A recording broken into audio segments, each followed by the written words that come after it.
नमस्कार मित्रों, मैं doctor Kranti Chandan Jaykar, ex and first HOD skin बीडी, इंदिरा गांधी आयुर्विज्ञान संस्थान, पटना, बिहार, भारत। मित्रों, आज जो मैं ये वीडियो बना रहा हूँ तो उसका अलग मकसद है। वैसे तो अमूमन मैं किसी न किसी दिवस या फिर किसी बीमारी के बारे में आपसे बात करता हूँ, लेकिन आज जो वीडियो मैं बना रहा हूँ उसका पर्पस दूसरा है। वो पर्पस ये है कि मेरी एक सहपाठिनी हैं डॉक्टर प्रियंकी मिश्रा। वो बहुत अच्छी कवियत्री भी हैं और उन्होंने मुझे नॉमिनेट किया। पता नहीं, मुझे तो ये नहीं पता कि इस प्रकार से कुछ होता भी है, लेकिन उन्होंने मुझे नॉमिनेट किया कि अपनी कविताएं रखें। शायद कुछ कविताओं की कुछ ये चल रही है, कुछ प्रतियोगिता या फिर ऐसा कुछ लगा। लेकिन मेरा मानना है कि इस कविताएं इसलिए नहीं होती हैं कि वो प्रतियोगिता या फिर इस प्रकार का कुछ करे, क्योंकि कविताएं स्वाद सुखाए होती हैं। और मेरे लिए कविताओं को लिखना और कविताएं करना कुछ अपनी बातों को कहने का एक अलग तरीका भर है कि जो हमें कुछ कहना है वो उसको हम अलग तरीके से कहें। कविताएं थोड़ी कम चोट करती हैं, गंभीर से गंभीर बात भी आप कविताओं के माध्यम से कह सकते हैं, क्योंकि कविताएं तरल होती हैं और जो गद्य भाषा होती है वो ठोस होता है। तो अंतर यही है, आप बड़ी से बड़ी बात, बड़ी कड़ी से कड़ी बात भी कविताओं के माध्यम से बड़ी आसानी से कह सकते हैं। बहरहाल उन्होंने मुझे नॉमिनेट किया तो मुझे लगा कि अब इसके थ्रू अगर हम नहीं लिखें तो फिर उनको बुरा लगेगा, कि इसलिए दिन भर मुझे समय नहीं मिला, मैं मरीज़ देखने में व्यस्त था। लेकिन फिर मैं सोचता रहा कि मैं कौन सी कविता को पेश करूं। तो मुझे लगा कि अभी जो दुनिया में घट रहा है, जो अभी कोरोना के थ्रू जो पूरी दुनिया को ठगा जा रहा है, और ये कोई एक पार्टी या फिर कोई एक सरकार नहीं ठग रहा, ये बेसिकली पूंजीवादी व्यवस्था जो इस धरती पर टॉप 10 अमीर हैं वो ठग रहे हैं पूरी मानवता को। और एक ऐसी ही सिंपल सर्दी बुखार वाली बीमारी को बढ़ा चढ़ा के इतना बड़ा रूप दे दिया गया, केवल इसलिए क्योंकि उनको दवा बेचना है, केवल इसलिए उनको वैक्सीन बेचना है, उनको किट बेचना है, उनको सैनिटाइज़र बेचना है और उनको मास्क बेचना है। तो ये बहुत बड़ी सच्चाई है। आज न कल दुनिया इस बात को जानेगी। मैं तो शुरू से ये बात को कह रहा हूँ, जब से ये मार्च के अंतिम सप्ताह से लागू हुआ तब से मैं ही अनेकों पोस्ट और अनेकों वीडियो बना चुका हूँ, जिसके थ्रू मैंने ये हमेशा लोगों को जगाने का प्रयास किया कि ये एक सिंपल सर्दी बुखार है, आप इसकी परवाह मत कीजिए और अपना नॉर्मल जीवन बिताइए। हाँ, लेकिन मैं ये भी कहते रहता हूँ कि ठीक है, ये एक जो बीमारी है प्रायोजित स्पॉन्सर्ड है और कुछ चीज़ बेचने के लिए है, पूंजीवादी व्यवस्था की एक नई साजिश है गरीबों को ख़त्म करने के लिए, ये अलग बात है। लेकिन फिर भी मेरा हमेशा ये मानना रहा है कि इसको लेकर हम झंडा लेकर निकल जाएं और अपने सरकार के खिलाफ बयानबाजी करें और सरकार के दिशा निर्देशों को नहीं माने, तो ये भी मैं साफ कर देना चाहता हूँ कि मैं इस विचारधारा से भी सहमत नहीं हूँ कि हम जो है इसके लिए इस सरकार के गाइडलाइन को नहीं माने। नहीं, हमारा एक चीज़ शुरू से ही कहना रहा है कि आप मास्क लगाएं ज़रूर, डिस्टेंसिंग करें ज़रूर, हाथ धोएं ज़रूर, लेकिन इसलिए नहीं क्योंकि इससे आप बीमारी से बचिएगा, नहीं, इसलिए क्योंकि ये सरकार का दिशा निर्देश है और ऐसा नहीं करना कानूनी अपराध है।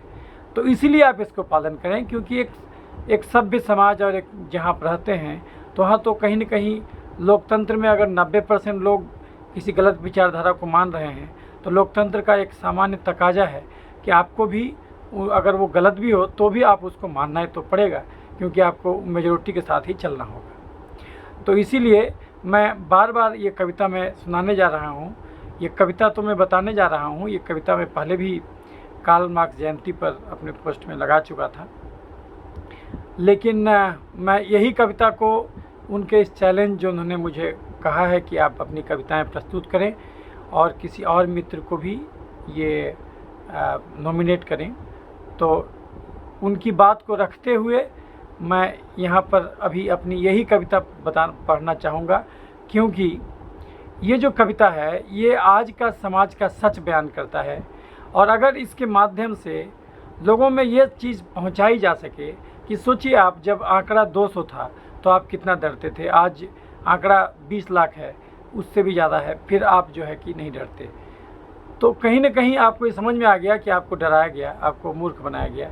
लेकिन इसमें किसी एक सरकार का ये नहीं है, ये है, आप ये नहीं कह सकते कि ये मोदी जी का गलती है या ट्रंप का गलती है या फिर राहुल गांधी का गलती है। नहीं, ये संपूर्ण पूंजीवादी व्यवस्था का गलती है। ये किसी चीन और किसी एक का गलती नहीं है। ये संपूर्ण पूंजीवादी व्यवस्था जो इतना हावी है कि वो WHO को खरीद सकता है, लैंसेट जैसे प्रसिद्ध जर्नल को खरीद सकता है और भ्रामक शोध छाप करके उसको बरगलाया जा सकता है।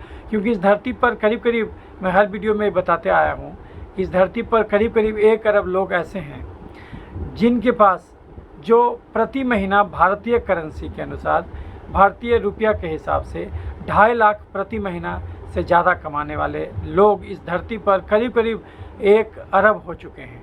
तो 1 अरब आबादी, जो 7 अरब 80 करोड़ लोगों में से करीब 1 अरब आबादी ऐसा है धरती पर जो कि 2.5 लाख प्रति महीना से ज़्यादा अर्न कर रहा है। और ये वो लोग हैं जिनके पास करीब 70 से 80% ऊर्जा का खपत के लिए जिम्मेदारी इन्हीं के कंधों पर है। और ये इतना उपभोग कर रहे हैं धरती का। वास्तव में जो कार्बन उत्सर्जन यही लोग कर रहे हैं और धरती को यही लोग गर्म बना रहे हैं। ये जो जितना भी धरती का टेम्परेचर बढ़ रहा है, जिसके चलते अभी जो है कि 4 डिग्री टेम्परेचर बढ़ गया करीब, तो उसके चलते सारा मौसम उल्टा पुल्टा हो गया। ये सब के लिए जिम्मेदार यही लोग हैं। और एक चीज़ और भी मैं जोड़ देना चाहता हूँ कि ये जो कोरोना का साजिश है, ये साजिश तो है, लेकिन इसका एक सकारात्मक पहलू भी है। इसके चलते मानव जाति बहुत कुछ नया भी सीखा। ये बात भी सही है कि हर घटना का खाली पॉजिटिव नहीं, नेगेटिव नहीं, पॉजिटिव इफेक्ट भी होता है। कम से कम इसके चलते लोग जो फालतू में ऊर्जा का व्यय किया करता था, बिना मतलब कहते तो जाया करता था, वो चीज़ रुका। तो पोल्यूशन निश्चित हद तक कमा है। हालांकि फिर से पोल्यूशन अब बढ़ने लगा है, लेकिन फिर भी मानव जाति के पास केवल 44 साल का पेट्रोल बचा हुआ था, केवल 120 साल का गैस बचा हुआ था और केवल 420 या 430 साल का कोयला बचा हुआ था। तो निश्चित रूप से अभी जो लोग कम खर्च करने लगे हैं, कम यात्रा करने लगे हैं, टूरिज्म इंडस्ट्री पर बहुत जोर पड़ा है इसके चलते, तो निश्चित रूप से उसके चलते जो है कि वो अब पॉल्यूशन कमा है। धरती पर जो दोहन हो रहा था वो कमा है। क्योंकि इस धरती में कोई भी GDP जो बढ़ा है उसके लिए जिम्मेदार कौन, उसके लिए अल्टीमेटली किस कॉस्ट पर बढ़ा है? आप जो बायोडाइवर्सिटी ख़त्म किए हैं धरती का, बहुत सारे जीव को मार करके आप बढ़े हैं। 70% जीव को ख़त्म कर दिया गया। मछली से नदी में मछली ख़त्म हो गया, सागर में 70% मछली ख़त्म हो गया। तो जीव विविधता को ख़त्म किए हैं आप, धरती का दोहन किए हैं आप, तब आप अपना उम्र बढ़ाए हैं और आगे बढ़े हैं। तो ये सब हमेशा याद रखना चाहिए। और कहीं ना कहीं धरती भी एक ढंग से संदेश दिया, क्योंकि अवचेतन मन जो है हमारा, वो सब मिला हुआ है कलेक्टिव अनकॉन्शियसनेस में। पूरी मानव सभ्यता एक ही है। तो कहीं ना कहीं जो हमारे अवचेतन में ये बात चली गई कि भाई अब तो संभलना होगा। तो आखिर कुछ लोग के मन में के थ्रू प्रकृति ने एक करवाया और ऐसा कुचक्र चला, ताकि लोग जो फालतू बेवजह इधर घूमना बंद कर दें। और हो सकता है कि उसके चलते बहुत सारे गरीब मर गए होंगे, जिसका डाटा नहीं जारी किया जा रहा है। क्योंकि वर्ल्ड पॉपुलेशन प्रोजेक्शन में 2025 के बाद पूरे विश्व की जनसंख्या को घटा दिया जा रहा है। ऐसा माना जाता है कि अगर 2100 तक इसी ढंग से जनसंख्या बढ़ते रहता है तो सन 2100 तक जो है कि आबादी 11 अरब को क्रॉस कर जाता है। लेकिन अब जो हालत है, ये जो हो गया कोरोना एपिसोड, और ये चलेगा अगले जुलाई अगस्त तक जो है कि, तब तक जो है कि निश्चित रूप से करीब 1-1.5 अरब आबादी जो है वो निश्चित रूप से नया निकलने से, नया आने से धरती पर जरूर रोक दिया जाएगा। तो और जिन सिन लोगों को हटाया जाएगा और नए लोगों को लाया जाएगा। तो जब भूमिका बहुत लंबी हो गई, अब मैं सीधी उस कविता पर आता हूँ जो मेरे दिल के बहुत करीब है। और मैं जो सोचता हूँ, मैं जो चाहता हूँ कि लोग जागें और इस बात को समझें, और जाग करके रोड पर भले ना आएँ, लेकिन कम से कम अपने अंदर में जागें। ये समझें कि आखिर कोई भी, आप ये लोग समझें कि आखिर एक मीडिया, अभी हाल में दैनिक भास्कर एक पूरे पन्ने पर फ्रंट पेज पर एक न्यूज़ निकाला कि भारत में 1 लाख लोग मर गए, और उसके लिए वो नतमस्तक, वो अपने आप को बता रहे थे कि नतमस्तक हूँ, ऐसा हेडलाइन था, नतमस्तक हूँ। और उसमें पूरे पन्ने में दैनिक भास्कर ने कहा था कि भाई 1 लाख लोग मर गए। अरे भैया, 1 लाख लोग मरे हैं, कोरोना से, इसके लिए सहानुभूति रखी है, तो इसमें किसी को भी एतराज़ नहीं हो सकता। लेकिन आप ये क्यों भूल जाते हैं कि भारत में प्रतिदिन 22,000 लोग रोज़ मर रहे हैं। इस धरती पर, पूरे पृथ्वी पर 1.5 लाख लोग रोज़ मर रहे हैं, तो उनके प्रति नतमस्तक आप क्यों नहीं हैं? ये केवल कोरोना के बीमारी के प्रति नतमस्तक क्यों हैं? वो तो हम एक दिन का आंकड़ा बताए 22,000, और अभी तक जो मार्च से चल रहा है, और मार्च से आप जोड़ लीजिएगा तो अप्रैल, मई, जून, जुलाई, अगस्त, सितंबर, ये 6 महीने में जो आप जोड़ लीजिएगा तो 6 महीने में जो है कि करीब करीब 6 महीना का मतलब हुआ 18, 180 दिन। 180 दिन में जो है कि आपको लोग जो मरे हैं वो 1 लाख लोग मरे हैं कोरोना से, और 180 दिन में 180 गुना 20,000 आप जोड़ लीजिए कितना होगा। उतने लोग तो ऐसे भी मर गए होंगे भारत में। तो वो आंकड़ा जानबूझ के नहीं दिया जाता। जानबूझ करके जो सामान्य मौतें हो रही हैं उसको छुपाया जाता है, और जो लोग हार्ट अटैक से मरते हैं उनको कोरोना बताया जाता है। जो लोग गठिया से, जो लोग जो है कि किसी भी बीमारी से मरते, अल्टीमेटली उनको कोरोना ही साबित करने का प्रयास किया जाता है। तो ये जो चलन हो पड़ा है दुनिया में, तो अब इसको कहीं ना कहीं तोड़ने की आवश्यकता है। हालांकि बहुत कुछ टूटा है, अब सब लोग अंदर में ये बात समझ चुके हैं कि ये बस एक ऐसे ही बनाया गया बीमारी है, तो इसको लोगों को जागने की आवश्यकता है। तो इसी मुद्दे पर मेरी एक कविता थी जो मैंने कार्ल मार्क्स जयंती पर लिखी थी, तो मैं आज इस चैलेंज को इसी कविता के थ्रू पूरा करना चाहूँगा। मेरी कविता का शीर्षक है, बड़ी मादक है शराब मौते दहशते कोरोना की। बड़ी मादक है शराब मौते दहशते कोरोना की। बड़ी मादक है शराब मौते दहशते कोरोना की। बेहोशी में भूख, बेरोजगारी, गरीबी का हर मंजर चुप है। बड़ी मादक है शराब मौते दहशते कोरोना की। बेहोशी में भूख, बेरोजगारी, गरीबी का हर मंजर चुप है। किन्हें कहें मानववादी, किन्हें कहें राष्ट्रवादी, किन्हें कहें गांधीवादी, किन्हें कहें हम मार्क्सवादी, किन्हें कहें फासिस्ट, किन्हें कहें सोशलिस्ट, किन्हें कहें कैपिटलिस्ट, और किन्हें कहें कम्युनिस्ट।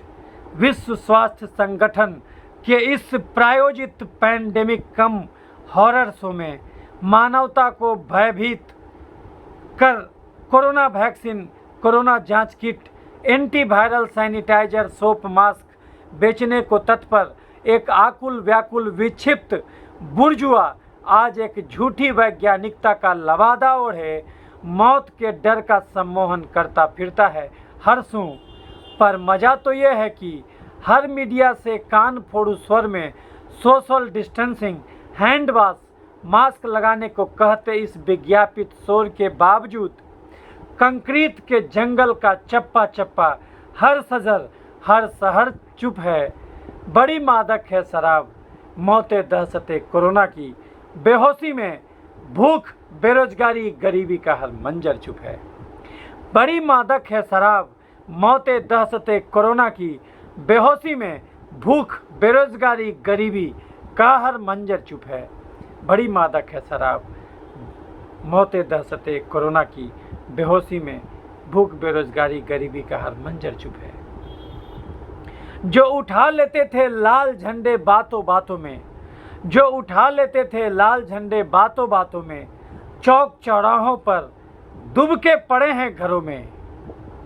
दोस्तों, छोटा छोटा चीज़ पर कम्युनिस्ट पार्टी का लाल झंडा उठ जाया करता था, लेकिन आज कोई भी पार्टी ये बोलने को तैयार नहीं है कि ये कोरोना साजिश है और बंद करो ये नाटक। आज की दुनिया में ये कोई बोलने को तैयार नहीं है, क्या पक्ष और क्या विपक्ष। जो उठा लेते थे लाल झंडे बातों बातों में, चौक चौराहों पर दुब के बैठे हैं घरों में। संपूर्ण क्रांति के दिवा स्वप्न दिखाने वाले इन नेताओं का राजनैतिक हर असर चुप है। बड़ी मादक है शराब मौते दहशते कोरोना की। बेहोशी में भूख, बेरोजगारी, गरीबी का हर मंजर चुप है। बड़ी मादक है शराब मौते दहशते कोरोना की। बेहोशी में भूख, बेरोजगारी, गरीबी का हर मंजर चुप है। मीडिया परोसता है कोरोना शराब, सरकारों संग लॉकडाउन के कॉकटेल में। मीडिया परोसता है कोरोना शराब, सरकारों संग लॉकडाउन के कॉकटेल में। बेहोशी के आलम में, डर के नशे में थाली बजाने में, दिया जलाने में, फूलों की बारिश में, राजसी साजिश में, वर्षों से शोषितों वंचितों की बहुसंख्यक आवाज अब सामो शहर चुप है। बड़ी मादक है शराब, मौतें दहशतें कोरोना की, बेहोशी में भूख बेरोजगारी गरीबी का हर मंजर चुप है। चैनलों का प्याला बड़ा, ब्रेकिंग न्यूज का झाला बड़ा, क्वारंटीन का हाला बड़ा, कोविड का डाला बड़ा, नशे की जद ऐसी कि मास्क से ढके डरे चेहरे के भीतर मुस्कुराहटों की खो गई हर लहर चुप है। बड़ी मादक है शराब, मौतें दहशतें कोरोना की, बेहोशी में भूख बेरोजगारी गरीबी का हर मंजर चुप है। बड़ी मादक है शराब, मौतें दहशतें कोरोना की, बेहोशी में भूख बेरोजगारी गरीबी का हर मंजर चुप है। घर में यूं ही बैठ रहते रहते खुद से बातें होने लगी, घर में यूं ही रहते रहते खुद से बातें होने लगी, मिला जो मैं ये मुझसे मुलाकातें होने लगी। गिर रही मैं की हर दीवार पर ये देख के भी नहीं करता कोई चित्कार।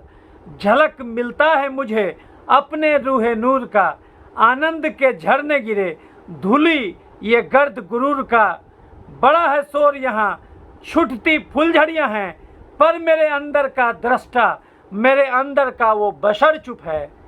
बड़ी मादक है शराब, मौतें दहशतें कोरोना की, बेहोशी में भूख बेरोजगारी गरीबी का हर मंजर चुप है। जिंदगी चुप है, मौत चुप है, शब्द चुप है, मौन चुप है, भाव चुप है, पदचाप चुप है। कोरोना के इस कृत्रिम दहशत में संसारी पूंजीवादी जंगल में मगर देखो क्रांति, शिकारी करता है शिकार असंख्य शिकार का। यूं ही बैठे बैठे पर मजा तो यह है कि आधुनिकता वैज्ञानिकता का झूठा चश्मा चढ़ी इन मानवीय आंखों की हर नज़र चुप है। बड़ी मादक है शराब, मौतें दहशतें कोरोना की, बेहोशी में भूख बेरोजगारी गरीबी का हर मंजर चुप है। बड़ी मादक है शराब, मौतें दहशतें कोरोना की। हर ओर दिखता है भय भूख भीड़ और भेड़िया, हर ओर दिखता है भय भूख भीड़ और भेड़िया, हर ओर दिखता है भय भूख भीड़ और भेड़िया, हर ओर दिखता है भाषण भीख भेड़ और गरेड़िया, हर ओर दिखता है भय भूख भीड़ और भेड़िया, हर ओर दिखता है भाषण भीख भेड़ और गरेड़िया। पर मौत के डर को जगाती मुफ्त में हर शय में ग्राहक ढूंढती आधुनिक दानवी पूंजीवादी छली शक्तियों द्वारा बांटे गए झूठे सैनिटेशन ज्ञान के नकाबों के अंदर झांकती उन आँखों की हर कहर चुप है। बड़ी मादक है शराब, मौतें दहशतें कोरोना की, बेहोशी में भूख बेरोजगारी गरीबी का हर मंजर चुप है। बड़ी मादक है शराब, मौतें दहशतें कोरोना की, बेहोशी में भूख बेरोजगारी गरीबी का हर मंजर चुप है। छुपा लेते हैं जानबूझकर सामान्य दिनों में होने वाले मौतों के आंकड़ों को, छुपा लेते हैं जानबूझकर सामान्य दिन में होने वाली मौतों के आंकड़ों को, फिर मजे से डुबोते हैं इन सामान्य मौतों को कोरोना की चाशनी में। छुपा लेते हैं जानबूझकर सामान्य दिनों में होने वाले मौतों के आंकड़ों को, फिर मजे से डुबोते हैं इन सामान्य मौतों को भी कोरोना की चाशनी में, बताकर सबको कोरोना से हुई मौत। फिर मजे से डुबोते हैं इन सामान्य मौतों को कोरोना की चाशनी में, बताकर सबको कि कोरोना से हुई मौत। एक थ्रिलर चलाते हैं और मीडिया ब्रेकिंग न्यूज चलाता है, फिर डर को सघन करने रोक देते हैं सब कारोबार, लगा देते हैं ताले दुकानों पे। फिर डर को सघन करने रोक देते हैं सब कारोबार, लगा देते हैं ताले दुकानों पे। ताकि ग्राहक भटके नहीं, कहकर कि डरना नहीं, हर बार डराते हैं। कहकर कि डरना नहीं, हर बार डराते हैं। कहकर कि डरना नहीं, हर बार डराते हैं। पीपीई किट पहन या फिर पहना यम दर्शन कराते हैं। कहकर कि डरना नहीं, हर बार डराते हैं। पीपीई किट पहन या पहना यम दर्शन कराते हैं।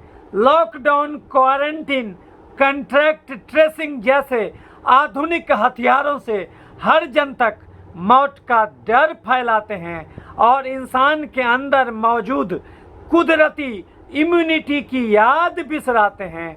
सदा से सेवारत चिकित्सा कर्मियों को कोरोना बैरियर दिखाकर बलि का बकरा बनाते हैं। एपिडेमिक एक्ट के द्वारा हालांकि इन्हें फिर से गुलाम बनाते हैं। एक भी पॉजिटिव मिलने पर पूरे अस्पताल पे ताले लगाते हैं। 14 दिन का क्वारंटीन जेल भिजवाते हैं। मीडिया ये सब परोस के खूब हंसाते हैं। टीआरपी बढ़ाकर विज्ञापन से खूब पैसे कमाते हैं। वॉरियर्स हेतु दीप ताली आसमानी फूल सजाते हैं। अपनी हर कमी का ठीकरा कोरोना पे फोड़ाते हैं। जीडीपी रिसेशन बेकारी का जिम्मा अपने कृत्रिम बनाए गए कोविड कहर पे छोड़ाते हैं।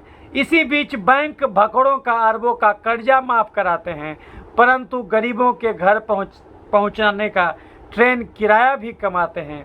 लेकिन इन सब में सबसे ज़्यादा खोने वाले सर्वहारा दैनिक कर्मी की परवाह करने वाले हितैषियों को रामायण महाभारत के सीरियल दिखाते हैं। उनकी प्रज्ञा चक्षु पे नैतिकता धार्मिकता का चश्मा चढ़ाते हैं। पर हैरत तो ये है कि इतना सब घटते हुए भी इस दौरान भूख से मर गए करोड़ों लोगों को भूल गई ये साम्यवादी चेतना चुप है और दरिद्रों निरीहों बेआवाजों की सड़ रही अस्थि पंजर भी चुप है। अभी कोई कन्हैया कुमार और कोई रवीश कुमार नहीं बोलता कि बंद करो ये कोरोना का नाटक और दिखाओ कि कितने लोग मरे हैं इस कोरोना की साजिश में। दिखाओ कि नॉर्मल रोगों से कितने लोग मरा करते थे। प्रतिदिन भारत में 22,000 लोग मरा करते थे, वो दिखाओ 22,000 कौन कौन है और कितने लोग हार्ट अटैक से मरे, कितने लोग लकवा से मरे, कितने लोग जो है कि ये किस बीमारी से कितने टीबी से मरे, वो सब आंकड़ा दिखाओ और देखो दिखलाओ कि इसमें कोरोना से कितने मौत हुए। तो जब मौत इतने कम हो रहे हैं, यदि ये बीमारी गंभीर है कोरोना, तो फिर कौन आदमी मरना चाहेगा इस दुनिया में। तो ये कानूनी क्यों पहनाए हुए हैं ज़बरदस्ती कि हमको लगाना ही होगा मास्क। यदि ये आप बता दीजिए गंभीर बीमारी है तो फिर ज़बरदस्ती क्यों लगवा रहे हैं। जिसको डर है वो 20 को लगाए, जिसको नहीं डर है वो बिल्कुल नहीं लगाए। आप ज़बरदस्ती क्यों ठोप रहे हैं। लेकिन ये जो शक्तियां हैं मित्रों, ये शक्तियां ट्रंप जैसे बड़े आदमी को भी अपने मुट्ठी में रखता है और ट्रंप का शासन भी डुलवा देता है। इतनी बड़ी शक्तियां हैं ये इतनी बड़ी शक्तियां हैं। तो इसीलिए जो है कि इसी को देखते हुए मैंने एक कविता लिखी थी कि इसमें पर हैरत तो ये है कि इतना कुछ घटते हुए भी इस दौरान भूख से मर गए करोड़ों लोगों को भूल गई ये साम्यवादी चेतना चुप है। सबसे बड़ी बात कि ये साम्यवादी चेतना चुप है। कहाँ गए गरीबों के हितैषी। वो तो खुद अपने चैनल पर 20 बार हाथ धुलवाना दिखला रहे हैं और विज्ञापन से पैसा कमा रहे हैं। वो तो मजदूर जो बेचारा चल रहा था उसको न्यूज़ दिखला करके अपना टीआरपी कमा रहे थे। अभी तो हाल में टीआरपी घोटाला भी हुआ है। तो सब साजिश भंडाफोड़ हो गया कि कैसे लोग समस्या पैदा करवाते हैं और समस्या के बलबूते पर अपना टीआरपी से पैसा कमाते हैं। ये तो धंधा हो रहा है धरती पर। तो ये जो 1 अरब आदमी हैं जो सारे संसाधनों पर कब्जा करके पूरे 6 अरब 80 करोड़ लोगों को पूरा अपने कब्जे में रखे हुए हैं। भारत का एक आंकड़ा आया था कि भारत का जो जितना जीडीपी है उसका करीब 70% हिस्सा केवल 1% व्यक्ति के कब्जे में है। 1% आबादी 70% धन पर कब्जा किए हुए हैं और उसका इनकम दिन ब दिन बढ़ते जा रहा है। अभी अंबानी जो है टॉप 10 अमीर में पहुंच गए, लेकिन इस पर बोलने वाला कोई नहीं है। ये कोरोना की साजिश पर बोलने वाला कोई नहीं है। दिक्कत यहाँ है, दिक्कत यहाँ है। क्या पक्ष और क्या विपक्ष, क्या पक्ष और क्या विपक्ष, किसको सही कहिएगा, किसको सही कहिएगा। तो अगर राहुल गांधी जी का ये रहता तब तो वो लॉकडाउन फरवरी में ही कर दिए रहते। लेकिन जो है कि इस बात को समझना होगा, हम किसी पार्टी को दोष नहीं दे रहे मित्रों, और हम किसी भी सरकार को दोष नहीं दे रहे हैं। किसी भी सरकार के ना हम पक्षधर हैं, ना हम किसी के ये हैं। और हम हमेशा लोगों को कहते हैं कि कविता हम भले सुना रहे हैं, लेकिन मैं किसी को नहीं कहता कि सरकार की आज्ञा का अवहेलना करें। मास्क लगाना है, डिस्टेंसिंग करना है, और जो है कि हाथ धोना है, इसीलिए क्योंकि ये कानून है, इसलिए नहीं क्योंकि इससे कोरोना से बचेगा। अगर आप चीनी खाइएगा तो कोरोना फिर भी होगा, क्योंकि मास्क में जो छेद का साइज है N95 मास्क में वो है 2.5 माइक्रोन और वायरस 0.12 माइक्रोन का है। तो मास्क आपको कितना भी रोकेगा, 100% वायरस के एंट्री को नहीं रोक सकता। और चीनी गिराइएगा तो चींटी लगेगा। अगर जो ज़्यादा कार्बोहाइड्रेट खाइएगा और उसको खर्च नहीं कीजिएगा तो वो कार्बोहाइड्रेट कोरोना वायरस के काम में आएगा, बीमारी होगा, बीमारी होगा। और ये मत सोचिए कि जो केवल ओल्ड एज के वही केवल इसके लिए ये हैं, नहीं। इसमें जो लोग भी ज़्यादा चीनी खा के अपना बॉडी मास इंडेक्स बढ़ाए हुए हैं वो सब लोग इसमें ग्रसित होंगे। तो खैर, बहरहाल मैं इस कविता पर आता हूँ। अंतिम स्टेंजा है, अंतिम स्टेंजा है मित्रों, फिर से सुनिएगा। 14 दिन का क्वारंटीन जेल भिजवाते हैं, मीडिया ये सब परोस के खूब हंसाते हैं, टीआरपी बढ़ाकर विज्ञापन से खूब पैसे कमाते हैं, वैरियर सेतु दीप थाली आसमानी फूल सजाते हैं, अपनी हर कमी का ठीकरा कोरोना पे फुराते हैं, जीडीपी रिसेशन बेकारी का जिम्मा अपने कृत्रिम बनाए गए कोविड कहर पे छोड़ाते हैं। इसी बीच बैंक भगोड़ों का अरबों का कर्जा माफ कराते हैं, परंतु गरीबों के घर पहुंचाने का ट्रेन किराया भी कमाते हैं। लेकिन इन सब में सबसे ज़्यादा खोने वाले सर्वहारा दैनिक कर्मी की परवाह करने वाले हितैषियों को रामायण महाभारत के सीरियल दिखाते हैं, उनकी प्रज्ञा चक्षु पे नैतिकता धार्मिकता का चश्मा चढ़ाते हैं। पर हैरत तो तब है, इतना सब कुछ घटते हुए भी इस दौरान भूख से मर गए करोड़ों लोगों को भूल गई ये साम्यवादी चेतना चुप है, और दरिद्रों निरीहों बेआवाज़ों की सड़ रही अस्थि पंजर चुप है, और नव पूंजीवाद के नव बुर्जुआ के पूंजीवादी हाथों से नर्व सर्वहारा मानवता के सीने को बेधती ये रक्त रंजित कोरोना खंजर भी चुप है। हाँ क्रांति देखो, ये मौत का सिकंदर चुप है। हाँ क्रांति देखो, ये मौत का सिकंदर चुप है। ये आध्यात्म में डूबा मस्त कलंदर चुप है। ये हाँ क्रांति देखो, ये मौत का सिकंदर चुप है। ये आध्यात्म में डूबा मस्त कलंदर चुप है। चुप है आसमान, ये कायनाते समंदर चुप है। बड़ी मादक है शराब मौते दहशते कोरोना की, बड़ी मादक है शराब मौते दहशते कोरोना की। बेहोशी में भूख बेरोजगारी गरीबी का हर मंजर चुप है। तो मित्रों, मेरी जो आदरणीय सहपाठनी है डॉक्टर प्रियंकी मिश्रा जी ने जो मुझे चैलेंज दिया था कि मैं अपनी कविता को रखूं, तो जैसा कि मेरे नाम से जाहिर है, मेरा जन्म उस समय हुआ जब भारत में इमरजेंसी लागू था और जयप्रकाश जी ने संपूर्ण क्रांति का आंदोलन शुरू किया था। तो उसी दौरान मेरा जन्म हुआ, और इसीलिए मेरे पिताजी ने मेरा नाम डॉक्टर क्रांति रख दिया। तो ये जो क्रांति है ये तो जलेगा, ये तो कहेगा अपनी बात। कविता के माध्यम से मैंने कहा है ताकि चोट थोड़ा कम पहुँचे। लेकिन ये जो पूंजीवादी व्यवस्था है, ये जो सिस्टम है, ये हर जगह हावी है। खुले में शौच रोकने का अर्थ क्या हुआ? क्योंकि आपको खाद बेचना है। अगर बीमारी गंदगी से होता तो उस कुत्ते को मर जाना चाहिए था जो कचरा खाता, आदमी का टॉयलेट खाता, नाली का पानी पीता। वो इसलिए नहीं मरता क्योंकि वो चलता है। किसी पालतू कुत्ते को नाली का पानी पिला दीजिए, वो बर्बाद हो जाएगा। हमने जो 90,000 मरीज देखा, उससे जीवन में हमने ये सीखा कि इस धरती पर कोई भी बीमारी 5 ही कारण से होता। ज़्यादा चीनी खाना यानी ज़्यादा कार्बोहाइड्रेट खाना, कम प्रोटीन खाना, नहीं टहलना, कम से कम आधा घंटा भी चमड़े को धूप नहीं दिखाना, और कम से कम 6 घंटे की भी गहरी नींद नहीं लेना, और वर्तमान में नहीं जीना, हमेशा भविष्य की कामना में जीना।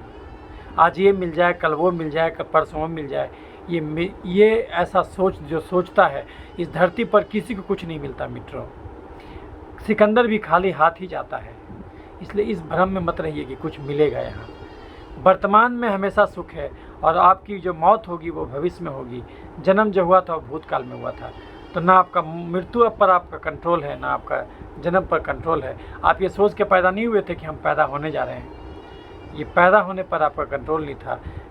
मरिएगा उसका भी कंट्रोल नहीं रहेगा। लेकिन वर्तमान में ही जीवन है और वर्तमान तो परम आनंददायी है। तो मैं ये कहना चाहूँगा कि मैं यही कविता उनको जो है कि ये चैलेंज में हम सुनाना चाहता था, मैंने सुनाया। हो सकता है कि ये बात उनको बुरा लगे, तो इसके लिए मैं करबद्ध प्रार्थना चाहूँगा, क्योंकि उन्होंने क्रांति को कहा था। तो क्रांति तो ऐसे ही होता है। क्रांति तो मुँह फट बोलेगा, वो तो बोलेगा, जिसको बुरा लगेगा बुरा लगेगा। क्योंकि लेकिन मैं ये भी कहना चाहता हूँ कि मैं किसी भी सूरत में किसी भी व्यक्ति को देशद्रोही होने नहीं कहता, क्योंकि ये भी कहीं न कहीं एक तरह का अहंकार पालना हो गया। आपको अगर पॉलिटिक्स में जाना है, इसका मतलब हुआ कि आप कहीं न कहीं अहंकारी होने जा रहे हैं, क्योंकि सबसे बड़ा अहंकारी पॉलिटिशियन होता है। इसीलिए मैं आपको ये कहना चाहता हूँ कि आपको ये तीनों काम करना है, लेकिन ये सोच के करना है कि हमको वो कानून है इसलिए कानून का पालन करना है। इसलिए ये बीमारी से नहीं बचाएगा। बीमारी से बचने के लिए 3 से 4 कटोरा गाढ़ा दाल रोज़ पीजिए, अंकुरित चना के मूंग खाइए, सोयाबीन का बड़ी 10 से 15 पीस रोज़ खाइए, और बंद कर दीजिए चीनी, चावल, आलू, खस्सी का मांस, मीठा फल, दूध, मैदा। बंद कर दीजिए chips, chocolate, ice cream, cold drink, मिठाई, समोसा, पिज्जा, बर्गर, चूड़ा का भुंजा, मूढ़ी का भुंजा, मकई का भुंजा, गाजर, चुकंदर, छुहारा, किशमिश, खजूर, देसी मुर्गा, खस्सी का मांस, बड़ा मछली, हॉर्लिक्स, कम्प्लान, बोर्नविटा, खिचड़ी, खीर, ग्लूकोन डी, पूस का पिट्ठा, कुकर का चावल, सेवई, साबूदाना, मखाना, पानी, फल, सिंघाड़ा। ये वो भोजन है जिसमें कार्बोहाइड्रेट मोर देन 80% है। ये वही व्यक्ति खा सकता है जो 8 घंटा कुदाल चलाए खेत में, जो 8 घंटा पीठ पर बोझा ढोए, या फिर जो 8 घंटा पैदल चले। जो आदमी केवल 1 ही 2 घंटा टहलता है, बाकी टाइम लाइट वर्क करता है, उसको ऐसा भोजन करना चाहिए जिसमें कार्बोहाइड्रेट कम हो, प्रोटीन ज़्यादा हो। वो भोजन है दाल, रोटी, हरी सब्जी, सलाद, पनीर, राजमा, सोयाबीन, अंडा, करी, मछली, चिकन, दही, घी और साग। अगर इसको फॉलो नहीं कीजिएगा तो ना केवल कोरोना बल्कि आगे चल के बीपी होगा, चीनी होगा, थायराइड होगा, खून में तेल बढ़ेगा, खून में यूरिक एसिड बढ़ेगा, गठिया, घबराहट, बेचैनी, अनिद्रा, मिर्गी, पागलपन, मुंह में छाला, फैटी लीवर, कब्ज, गैस, बवासीर, पथरी, पेशाब का इन्फेक्शन, टॉन्सिलाइटिस, साइनोसाइटिस और दम्मा। महिलाओं में मासिक गड़बड़ी, धात का समस्या, छाती का गिल्टी, बच्चा नहीं ठहरना। पुरुषों में प्रोस्टेट का गड़बड़ी, dengue, malaria, typhoid, chicken pox, hepatitis B, HIV, tuberculosis, leprosy, corona virus और अंत में हार्ट अटैक, लकवा और कैंसर भी धरे तो भी आश्चर्य कितनी होना चाहिए, काहे ऐसा हो गया।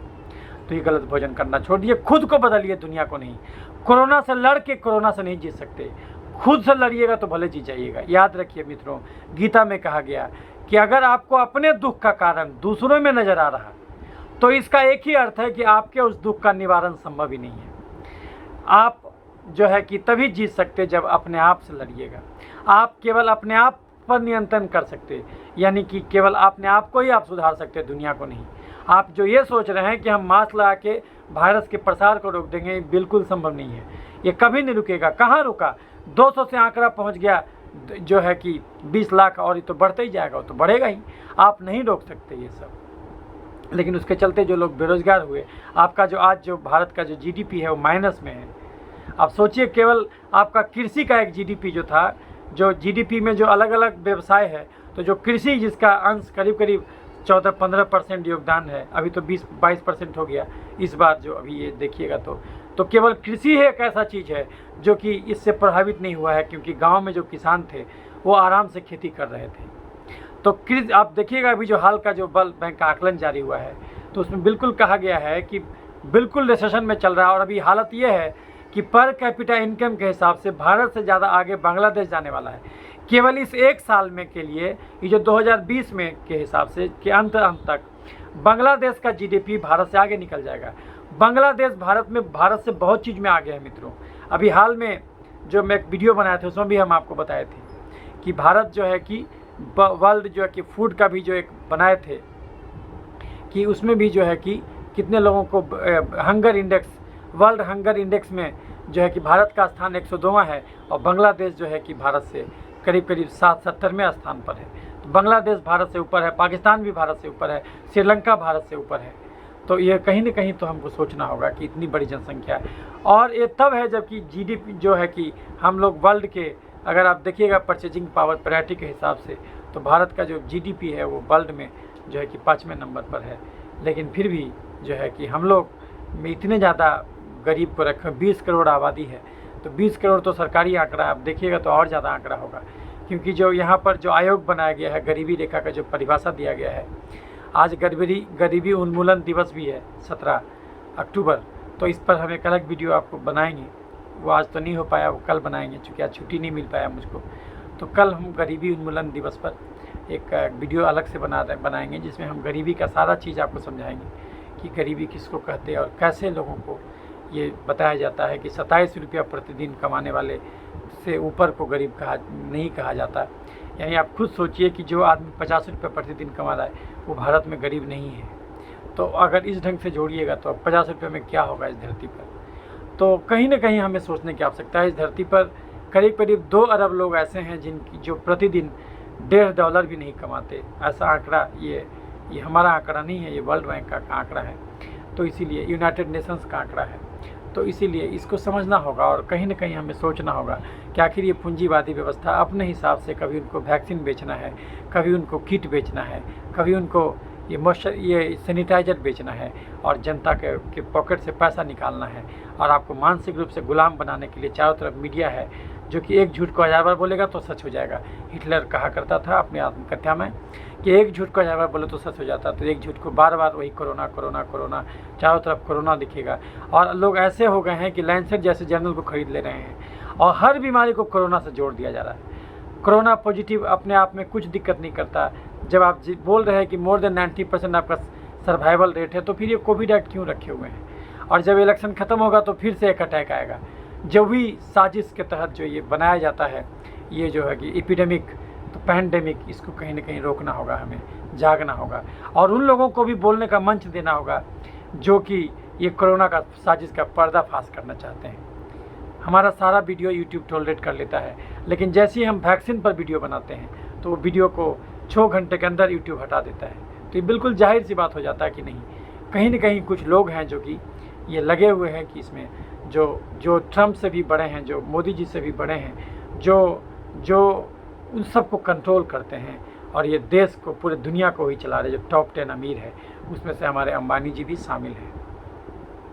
तो कहीं ना कहीं लोगों को जागना होगा और ये समझना होगा कि धरती में ये जो अमीर लोग हैं ये कार्बन उत्सर्जन ज़्यादा कर रहे हैं और यही धरती को ख़राब कर रहे हैं। तो मेरा जो नेचर है कि मेरा तो वीडियो लंबा हो जाता है, तो कई मित्रों को ये पसंद नहीं आता, रास नहीं आता है, तो मैं उनसे क्या कहूँगा, मैं कुछ नहीं कर सकता। मेरा नेचर ऐसा है, मैं इसी ढंग से रहना चाहता हूँ। और कविताएं लिखना मेरे लिए एक आनंद है, एक मनोरंजन है।